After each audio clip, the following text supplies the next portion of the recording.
করছি। আমার এই বক্তব্যে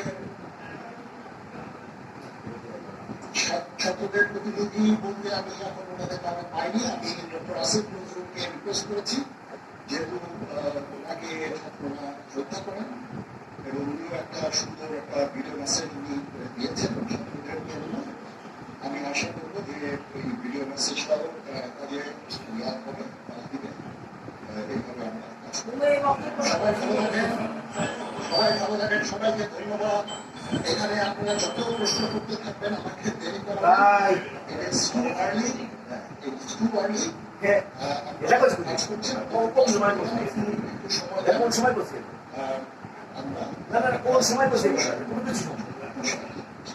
কোন সময়